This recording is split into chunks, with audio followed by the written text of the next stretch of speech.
I'm going to show you how to reset that change engine oil soon message on your Chevy Cruze. So as you can see in the center of the display, we have the change engine oil soon.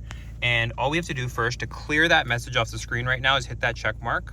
So on our steering wheel, we have these buttons here. We're going to hit that check mark. That clears it off. Then what we can do is no matter what menu we are on, we want to get to the menu where it's the car selected. So we can hit the right arrow.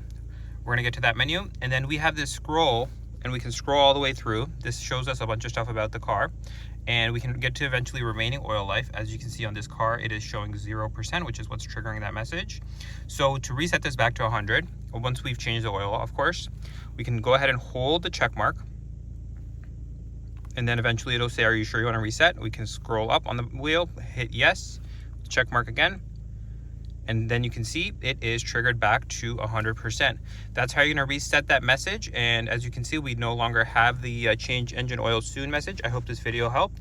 If it did, be sure to subscribe and leave a like. If you have any further questions about your Chevy Cruze, feel free to leave a comment down below and I'll try my best to help.